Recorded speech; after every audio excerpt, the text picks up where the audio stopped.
Shalom, selamat siang saudara yang kekasih. Siang ini saya ingin berbicara tentang pelacur-pelacur rohani. Ini sangat penting karena banyak orang Kristen tidak tahu masalah pelacur-pelacur rohani. Apa sih itu pelacur? Pelacur itu adalah orang yang menjual dirinya untuk memenuhi hawa nafsu atau menjual dirinya untuk kebutuhan duit. Ya, biasanya kalau pelacur itu ada germonya, ada yang mengatur, ada yang menjadi perantaranya. Itu secara gambaran pelacur. Ya, di dalam Alkitab ini ada juga yang namanya pelacur. Tetapi pelacurnya bukan secara duniawi, tapi pelacur rohani. Ya, kalau ada pelacur berarti ada yang gadis, ya, perawan kasar ngomongnya ya. Kita bahas antara pelacur dan perawan. Kalau kita baca di dalam Wahyu 17 ini berbicara tentang pelacur rohani ya. Bentar. Saya baca di dalam Wahyu 17. Nih, Wahyu 17 ayat yang keempat. Saya bacakan ya. Wahyu 17 ayat yang keempat saya bacakan. Dan perempuan itu memakai kain ungu dan kain kemirci yang dihiasi dengan emas, permata, dan mutiara. Dan di tangannya ada suatu cawan emas penuh dengan segala kekejian dan kenajisan percabulannya. Dan pada dahinya tertulis suatu nama, suatu rahasia, Babel besar, ibu dari wanita-wanita pelacur dan dari kekejian bumi. Ayat yang ke-6. Dan aku melihat perempuan-perempuan itu mabuk oleh darah orang-orang kudus dan darah saksi-saksi Yesus. Ini adalah gambaran pelacur rohani. Di sini dikatakan ibu dari wanita-wanita pelacur. Dia haus akan orang-orang kudus, darah orang kudus, dan darah saksi-saksi Yesus. Jadi sasaran pelacur-pelacur rohani, sasarannya kepada orang-orang Kristen yang hidupnya kudus. Anak-anak Tuhan itu sasaran mereka. Jadi saudara yang kekasih, yang namanya pelacur itu pasti melakukan dosa. Ada germonya. Germonya itu adalah iblis. Jadi kalau kita memelacurkan diri kepada iblis, kalau kita berhubungan dengan iblis, kita termasuk sudah bagian dari pelacur. Ya, ini sangat penting. Pelacur rohani sudah ada di dalam Alkitab. Ya. Nah, saya baca Alkitab, pelacur itu haus akan darah orang kudus, darah saksi-saksi Yesus. Sedangkan perawan suci berlawanan antara pelacur dan perawan suci. Kalau saudara baca di dalam Wahyu 19 ayat yang ke-6. Ini ada juga wanita, tetapi ini perawan suci secara rohani ya. Di dalam Wahyu 19 ayat yang ke-6 saya bacakan. Perjamuan kawin anak domba. Ayat 6. Lalu aku mendengar seperti suara himpunan besar orang banyak, seperti desau air bah dan seperti deru-geruh yang hebat. Katanya, haleluya, karena Tuhan Allah kita yang maha kuasa telah menjadi raja. Mari kita bersuka cita dan bersorak-sorai dan memuliakan Dia, karena hari perkawinan anak domba telah tiba dan pengantinnya telah siap sedia. Dan kepadanya dikaruniakan supaya memakai kain linen halus yang berkilau-kilau, yang putih, bersih. Linen halus itu adalah perbuatan-perbuatan yang benar dari orang-orang kudus. Pelacur rohani itu berlawanan dengan pengantin Kristus. Yang saya baca tadi ini adalah pengantin Kristus. Yesus ingin menikah dengan pengantin Kristus. Kita sebagai orang Kristen, calon pengantin Kristus. Di sini dikatakan di ayat ke-8, dan kepadanya dikaruniakan supaya memakai kain linen halus berkilau-kilau dan yang putih, bersih. Linen halus itu adalah perbuatan-perbuatan yang benar dari orang-orang kudus. Yesus sebagai mempelai laki-laki. Kita sebagai orang Kristen mempelai perempuan. Dan Tuhan ingin menikah kepada perempuan yang suci. Menikah bukan berarti secara hawa nafsu, saudara yang kekasih. Bukan secara fisik, tetapi menikah secara rohani. Tuhan tidak akan menikah dengan pelacur-pelacur rohani. Makanya saya ingin katakan, perbedaan pelacur rohani dengan perawan suci itu berlawanan. Orang Kristen adalah calon pengantin Kristus. Itu namanya gereja. Gereja ini adalah calon pengantin Kristus. Lihatlah anak domba Allah yang ingin menikah. Ya. Akhir hidup kita sebagai orang Kristen menikah dengan Kristus. Ya, Tuhan menikah kepada orang-orang yang kudus. Tuhan tidak akan menikah dengan pelacur. Saya juga nggak mungkin. Saya aja manusia nggak mungkin mau kawin sama pelacur. Apalagi Tuhan. Ya, ini sangat penting. Secara rohani, saudara harus tahu. Tuhan akan menikah dengan orang-orang yang kudus. Nah, orang-orang yang kudus itu adalah orang yang tidak melakukan dosa. Tuhan akan menikah dengan gerejanya. Bukan bangunannya ya, saudara yang kekasih. Tapi orang yang ada di dalam gereja. Gereja itu artinya, gereja itu bahasa aslinya itu eklesia. Artinya orang-orang yang dipanggil keluar dari dosa. Orang yang keluar dari dosa. Itu yang dinamakan pengantin Kristus.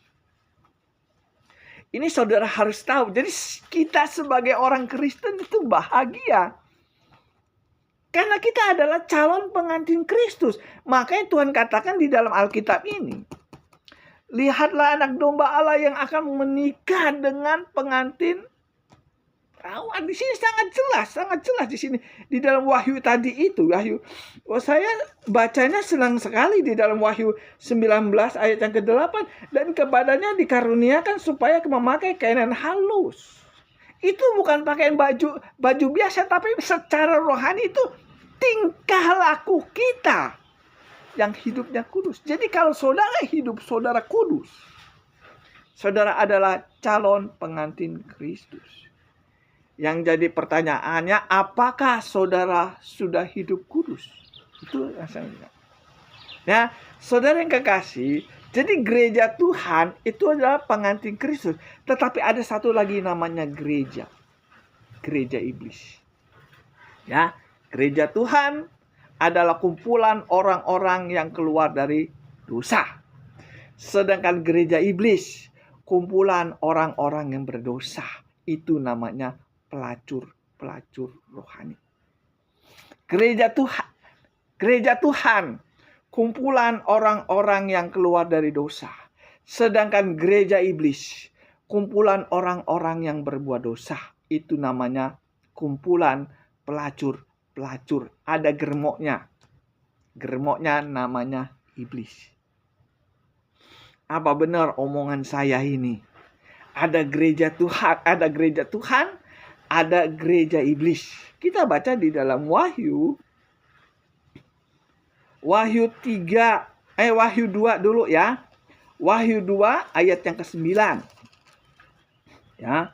Wahyu 2 ayat yang ke-9. Sebentar. Ini ada gereja iblis ya. Wahyu 2 ayat yang ke-9 saya bacakan. Aku tahu kesusahanmu dan kemiskinanmu, namun engkau kaya.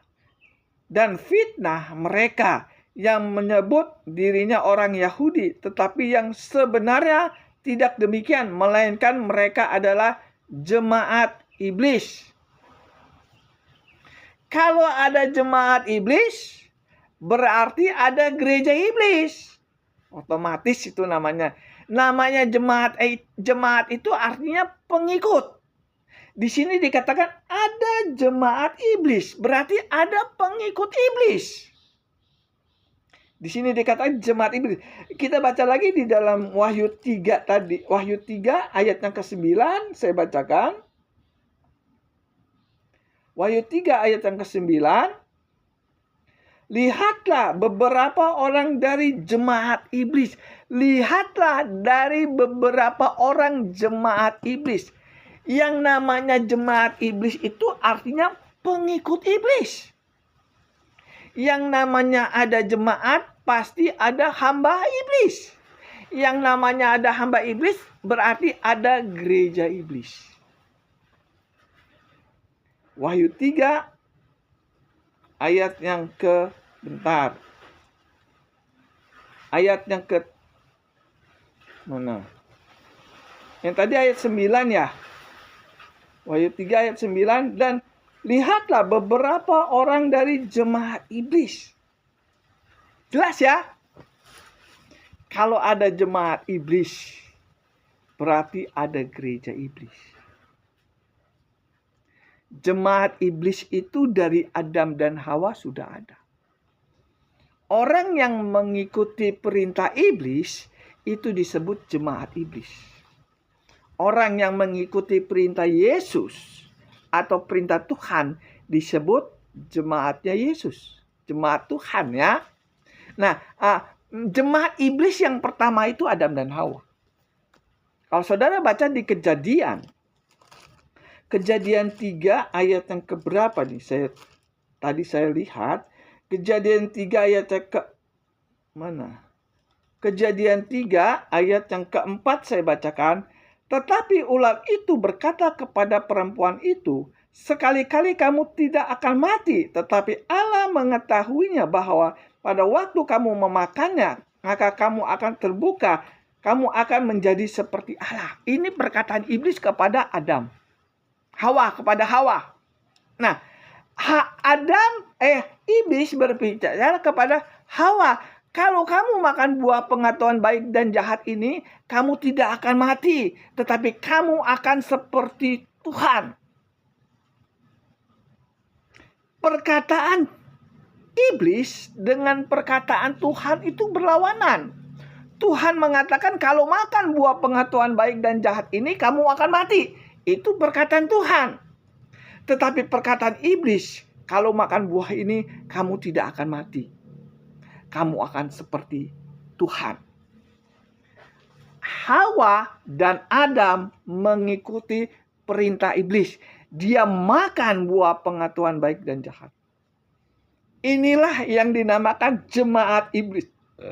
Jemaat iblis yang pertama di Taman Eden. Maka di dalam Alkitab ini tidak pernah salah. Di situ ada dikatakan jemaat iblis. Wahyu 3 ayat 9. Wahyu 2 ayat 9. Jemaat iblis yang pertama itu Adam dan Hawa. Karena dia melawan perintah Tuhan, dia memelacurkan diri kepada iblis. Ini baru kebuka bahwa orang-orang yang melawan perintah Tuhan, dia sudah memelacurkan diri kepada iblis. Adam dan Hawa, pelacur pertama. Pelacur rohani pertama itu Adam dan Hawa. Dia memelacurkan hidupnya.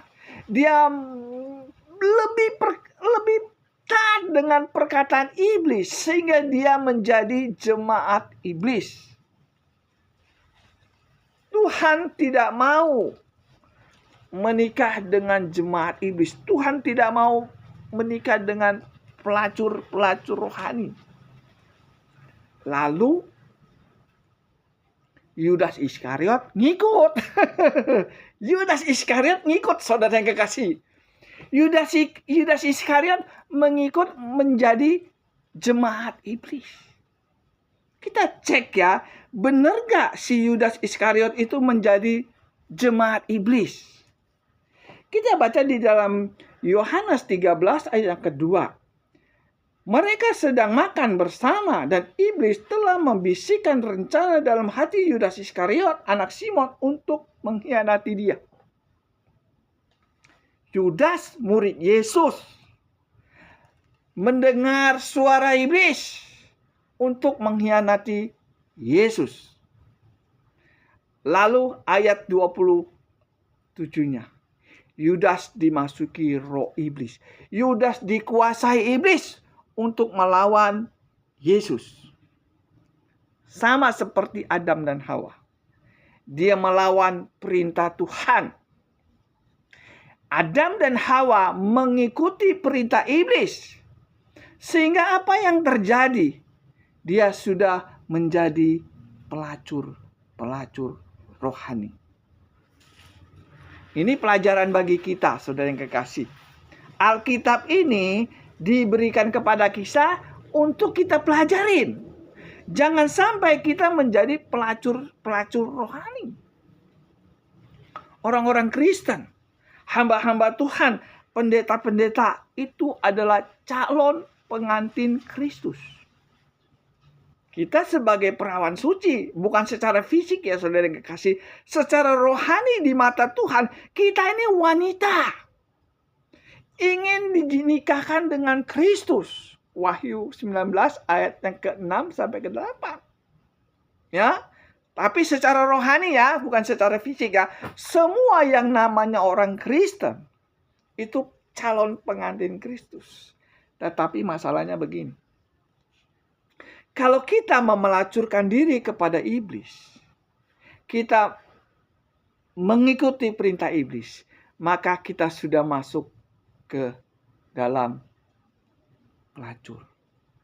Bisa nggak kita jadi pelacur rohani? Bisa. Bisa.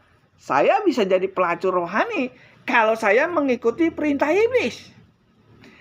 Yang tadi saya ngomong, arti pelacur itu apa sih? Menjual dirinya untuk memenuhi kebutuhannya. Pengkhianat lah kasar ngomongnya. Orang-orang Kristen, hamba-hamba Tuhan, pendeta-pendeta yang mengkhianati Yesus. Dia sudah jadi pelacur rohani. Seperti Yudas Iskariot di dalam Yohanes 13 ayat yang kedua. Iblis membisikkan Yudas Iskariot untuk mengkhianati Yesus. Ini yang dinamakan pelacur rohani. Menjual dirinya kepada iblis. Kita ini sudah dibeli dengan harga lunas dibayar. Ya. Kita baca coba di dalam 1 Petrus. Saya ingat 1 Petrus 1 ayat 18 saya bacakan ya. Kita ini sebenarnya sudah dibeli dengan harga yang lunas dibayar. 1 Petrus 1 ayat yang ke-18 saya bacakan. Sebab kamu tahu bahwa kamu telah ditebus dari cara hidupmu yang sia-sia yang kamu warisi dari nenek moyang kamu. Itu bukan dengan barang yang fana, bukan pula dengan perak atau emas, melainkan dengan darah yang mahal, yaitu darah Kristus yang sama seperti darah anak domba yang tidak bernoda dan tidak bercela.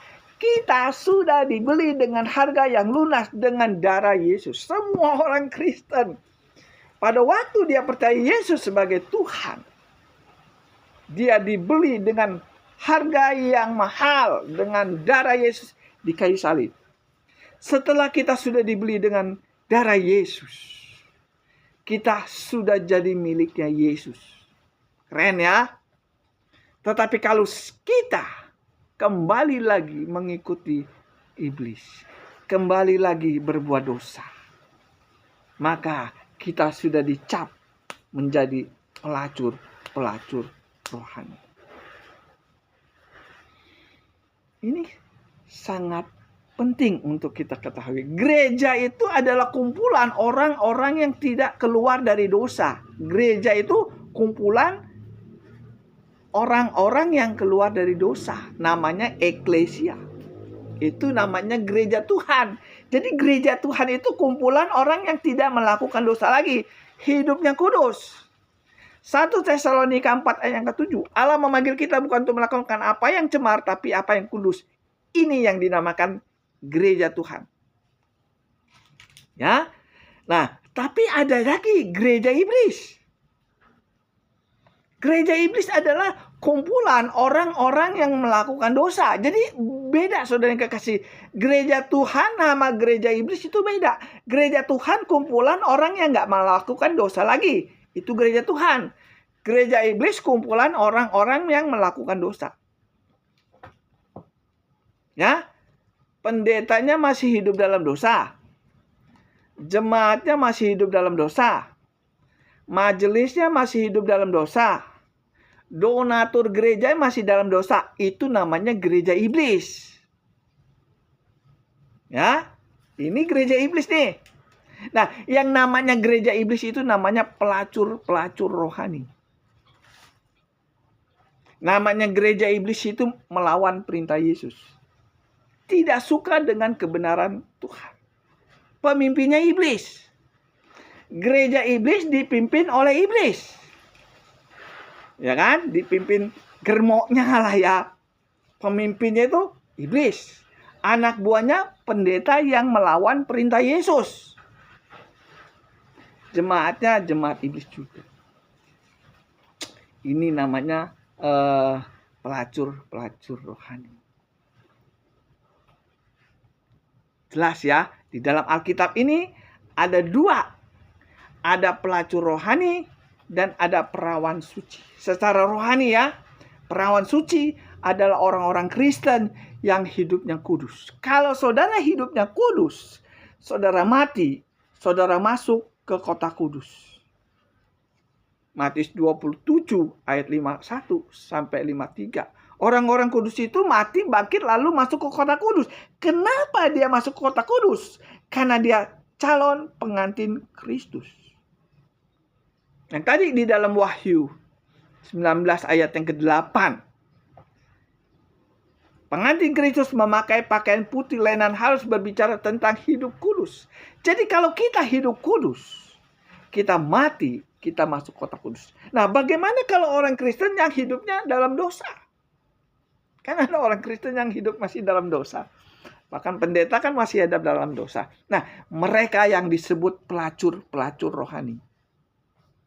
Tuhan tidak akan menikah dengan pelacur rohani ini. Makanya di dalam Matius 7 ayat 21, 22, 23. Di akhir zaman Tuhan katakan, banyak orang berseru kepadaku, Tuhan, bukankah kami bernubuat demi namamu mengusir setan? Pada waktu itulah aku berterus terang, nyala engkau dari hadapanku, kalian pembuat kejahatan. Ini yang dinamakan pelacur rohani. Orang Kristen masih melakukan kejahatan. Penting nggak ini diberitakan? Penting. Jangan sampai kita menjadi pelacur rohani. Jadi pelacur rohani itu adalah orang yang melawan perintah Yesus. Perintah Tuhan. Pelacur yang pertama itu Adam dan Hawa. Dia mengikuti perintah iblis. Dia makan buah pengetahuan baik dan jahat. Sehingga apa yang terjadi? Dia diusir dari Taman Eden. Karena dia melawan perintah Tuhan. Ini contoh. Yudas Iskariot juga ikut seperti Adam dan Hawa. Dia melawan perintah Yesus. Yesus katakan jangan mencuri. Kan ada ayat Alkitab mengatakan jangan mencuri. Yudas Iskariot mencuri uang kas gereja kalau sekarang. Karena dia sudah memelacurkan diri kepada iblis. Tadinya dia anak Tuhan, murid Yesus. Tetapi karena tergoda dengan duit, dia berbelot kepada iblis. Pengkhianat lah kasar ngomongnya. Jadi kalau orang Kristen, hamba Tuhan, mengkhianati Tuhan, maka dia sudah memelacurkan diri kepada iblis. Saya ingin katakan kepada saudara, mungkin dengarnya nggak enak. Kalau kita sudah puluhan tahun menjadi orang Kristen, kita masih hidup dalam dosa, maka gereja yang kita ikuti itu bukan gereja Tuhan, gereja iblis. Saya harus ngomong apa adanya. Kalau kita jadi orang Kristen puluhan tahun masih hidup dalam dosa, maka yang kita ikutin itu bukan gereja Tuhan, gereja iblis. Karena apa? Karena gereja iblis itu gereja kumpulan orang-orang yang berbuat dosa. Kalau saudara salah pilih gereja, saudara mati, saudara tidak akan dipilih Tuhan masuk surga. Boro-boro menjadi pengantin Kristus, masuk surga aja tidak. Kumpulan orang-orang yang berdosa, itu namanya gereja iblis. Saya katakan sekali lagi, kalau saudara jadi orang Kristen, sudah puluhan tahun menjadi orang Kristen, masih hidup dalam dosa, berarti gereja saudara bukan gereja Tuhan, gereja iblis. Dengarnya nggak enak saudara yang kekasih. Saya ngomong seperti ini juga sepertinya nggak enak. Tapi harus dikatakan sebelum saudara mati, saudara masih hidup dalam dosa nggak? Kalau saudara masih hidup dalam dosa, berarti gereja yang saudara datangin itu bukan gereja Tuhan, gereja iblis. Kalau saudara mendatangi gereja Tuhan, saudara dilarang berbuat dosa. Karena gereja Tuhan itu eklesia, artinya orang-orang yang meninggalkan dosa. Kalau saudara nggak bisa meninggalkan dosa, berarti saudara bukan gereja Tuhan, gereja iblis. Makanya di dalam Matius 22 ayat 14 Tuhan katakan apa? Banyak yang dipanggil, tapi sedikit yang dipilih. Banyak yang menjadi orang Kristen, banyak yang menjadi hamba Tuhan, banyak yang menjadi pendeta, tapi sedikit yang masuk surga karena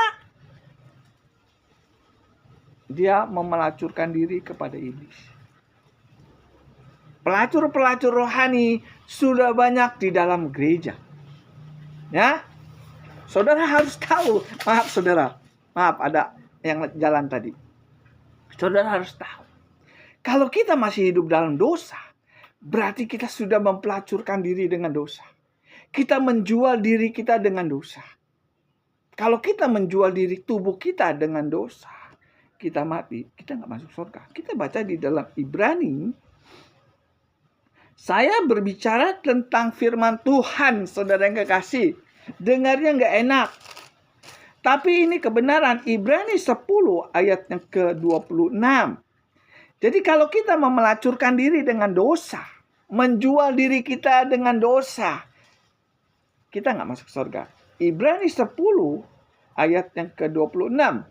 Sebab jika kita sengaja berbuat dosa, sesudah memperoleh pengetahuan tentang kebenaran, maka tidak ada lagi korban untuk menghapus dosa. Jelas ya? Kalau kita menjual diri kita dengan dosa, maka kita tidak akan mendapatkan pengampunan dosa lagi. Tegas firman Tuhan ini, nggak main-main. Jadi saudara yang kekasih, saya baca ulang biar jelas ya. Sebab jika kita sengaja berbuat dosa, sesudah memperoleh pengetahuan tentang kebenaran, maka tidak ada lagi korban untuk menghapus dosa.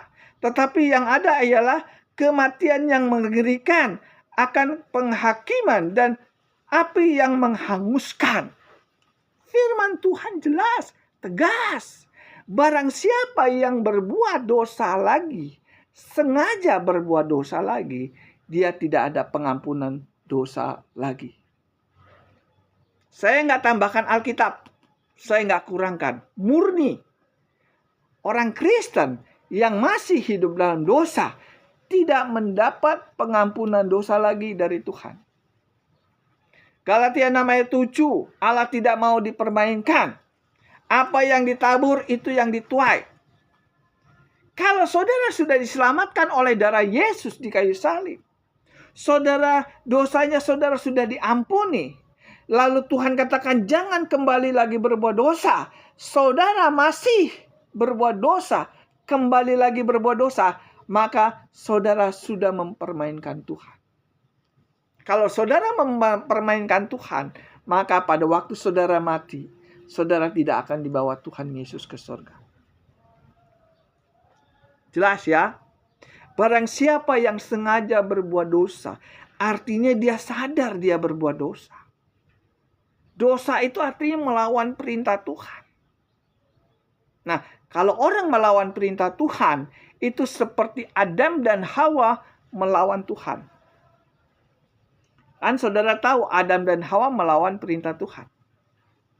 Tuhan katakan jangan berbuat dosa lagi, saudara masih hidup dalam dosa, maka itu sama seperti Adam dan Hawa diusir dari Taman Eden. Jadi saudara yang kekasih, saya hamba Tuhan harus menyampaikan, pelacur-pelacur rohani sudah masuk ke dalam gereja-gereja Tuhan. Yang tadi kita baca di dalam Wahyu 17 ayat yang keempat. Wanita haus, pelacur-pelacur rohani haus akan darah orang kudus dan darah saksi-saksi Yesus. Jadi kalau kita tidak mengerti, kita masuk jebakan iblis, menjadi ikut berbuat dosa. Jadi saya ingin katakan kepada saudara, kalau saudara masih hidup dalam dosa, berarti saudara sudah dikendalikan oleh iblis. Ya, saya katakan sekali lagi kepada saudara, saudara memang sudah dibenarkan. Saudara sudah ditebus dengan darah Yesus. Tapi Yesus katakan jangan kembali lagi berbuat dosa. Kalau saudara kembali lagi berbuat dosa, maka saudara sudah di dalam tangan iblis kembali. Ya, orang-orang Kristen, hamba-hamba Tuhan, pendeta-pendeta yang masih hidup dalam dosa, dia bukan ada di dalam tangan Tuhan, tapi ada di tangan iblis. Ya, Tuhan suruh kita hidup kudus. Kalau saudara hidup kudus, maka saudara ada di dalam tangan Tuhan. Kalau saudara hidup kudus, saudara ada di tangan Tuhan. Tetapi kalau saudara berbuat dosa, saudara ada di tangan iblis. Sudah menjual keselamatan yang sudah Tuhan berikan kepada kita. Sayang ya, orang-orang Kristen, khususnya pendeta-pendeta, ajari kebenaran Tuhan. Ya, di dalam gereja sudah banyak pelacur-pelacur rohani yang menguasai gereja-gereja Tuhan. Saudara datang ke gereja tujuannya mau masuk surga, kan? Saya sekolah Alkitab tujuannya ingin masuk surga, saudara yang kekasih. Saya jujur aja, saya datang ke gereja intinya mau masuk surga. Makanya saya belajar Alkitab. Ternyata di dalam Alkitab ini, di dalam gereja banyak pelacur-pelacur rohani yang menyesatkan anak-anak Tuhan. Dia haus akan darah anak-anak Tuhan. Sayang saudara yang kekasih, firman Tuhan yang murni susah didapat di dalam gereja sekarang ini. Karena sudah dikuasai oleh pelacur-pelacur rohani. Dia tidak memberitakan kebenaran Tuhan. Yang diberitakan adalah kebohongan-kebohongan. Percaya saja masuk surga. Mujizat pasti ada. Setelah mati gak masuk surga. Karena apa? Karena tidak tahu ada pelacur-pelacur rohani. Saudara yang kekasih, saya tanya sekali lagi. Saudara menjadi orang Kristen sudah berapa tahun? 5 tahun? 10 tahun? 20 tahun? Kalau masih hidup dalam dosa, berarti saudara masuk ke dalam gerejanya iblis. Karena kumpulan orang-orang berdosa, itu namanya gereja iblis. Pendetanya masih hidup dalam dosa. Jemaatnya masih hidup dalam dosa. Apalagi? Majelisnya masih hidup dalam dosa. Donaturnya masih hidup dalam dosa. Itu namanya jemaat iblis. Namanya jemaat iblis itu berbuat dosa, saudara yang kekasih. Kita baca ulang ya di dalam Wahyu tadi ya. Saya ngomong apa adanya sesuai dengan Alkitab di dalam Wahyu 2 ayat yang ke-9, Wahyu 3 ayat ke-9 saja biar cepat ya. Lihatlah beberapa orang dari jemaat iblis. Lihatlah dari beberapa orang jemaat iblis. Berarti jemaat iblis ini banyak. Arti jemaat iblis itu adalah orang yang melakukan dosa. Kalau saudara masih melakukan dosa, saudara jemaat iblis, bukan jemaat Tuhan. Yang namanya jemaat Tuhan, tinggalkan dosa. Yang jadi masalah begini, kalau pendetanya hamba dosa, bagaimana jemaatnya bisa jadi hamba Tuhan? Jadi jemaat Tuhan, betul nggak? Kalau pendetanya sudah menjadi hamba iblis seperti Yudas, bagaimana jemaatnya bisa menjadi jemaat Tuhan? Saya ngomong apa adanya. Sekarang ini banyak pendeta-pendeta menjual kebenaran Tuhan. Kita baca di dalam Matius 7 ayat 15 ya. Matius 7 ayat 15. Waspadalah terhadap nabi-nabi palsu yang datang kepadamu dengan menyamar seperti domba, tetapi sesungguhnya mereka adalah serigala yang buas. Dari buahnya lah kamu akan mengenal mereka. Waspadalah terhadap nabi-nabi palsu yang menyamar seperti domba. Kita bisa lihat apakah pendeta ini benar atau tidak, lihat dari tingkah lakunya. Ya, kita bisa lihat dari tingkah lakunya. Di sini dikatakan, dari buahnya kalah kamu dapat melihat. Kalau pendetanya masih hidup dalam dosa, dia jemaat iblis. Dia hamba iblis. Ya, saya katakan apa adanya. Di dalam gereja sudah banyak pengkhianat-pengkhianat Tuhan. Saya 36 tahun jadi hamba Tuhan. Saya 36 tahun belajar Alkitab. Saya tahu di dalam gereja banyak pelacur-pelacur rohani. Cuman gak mau jujur. Pelacur-pelacur rohani itu adalah orang-orang yang memelacurkan diri dengan dosa. Tinggal tunggu kalau mati, masuk dalam neraka. Ya, saya ngomong apa adanya ini. Saya nggak tambahkan, saya nggak kurangkan. Orang Kristen yang masih hidup dalam dosa, dia jemaat iblis. Bisa nggak jemaat iblis kembali lagi menjadi jemaat Tuhan? Bisa. Selagi dia masih hidup, masih ada kesempatan kembali lagi menjadi jemaat Tuhan. Kita baca Yeskiel. Bentar ya. Yeskiel 18. Ayat 27 ya. Ini adalah jemaat iblis yang kembali lagi menjadi jemaat Tuhan. Bisa selagi dia masih hidup. Kalau dia mau, kalau nggak mau ya nggak bisa ya. Di dalam Yeskiel 18 ayat 27 saya bacakan, sebaliknya kalau orang fasik bertobat dari kefasikan yang dilakukannya, ia akan melakukan keadilan dan kebenaran, ia akan menyelamatkan nyawanya. Ya, harusnya dia masuk neraka. Karena dia sadar dia menjadi jemaat iblis, dia kembali lagi menjadi jemaat Tuhan. Yang tadinya berbuat dosa, dia berhenti berbuat dosa, dia kembali lagi hidup kudus. Jadi kalau saudara ingin masuk surga, saudara harus tahu perbedaan pelacur-pelacur rohani dan pengantin Kristus. Pengantin Kristus adalah orang-orang Kristen yang hidupnya kudus. Sedangkan pelacur-pelacur rohani adalah orang-orang Kristen yang masih hidup dalam dosa. Ya, ini penting. Mumpung saya masih hidup, saya beritakanlah kebenaran Tuhan di YouTube ini. Kalau saya nggak bisa memberitakan Injil di dalam gereja, saya beritakan Injil di dalam YouTube ini. Susah untuk mendengar kebenaran Tuhan yang murni di dalam gereja itu sudah sangat susah. Karena sudah terlalu banyak pelacur-pelacur rohani yang berkuasa di dalam gereja. Dengar yang gak enak. Saya ngomong juga gak enak. Tetapi ini karena kebenaran harus diberitakan di dalam dunia ini ya. Saudara yang kekasih, kalau saudara kurang mengerti antara tentang pelacur-pelacur rohani, saudara bisa hubungi saya. Ya, kita berdoa.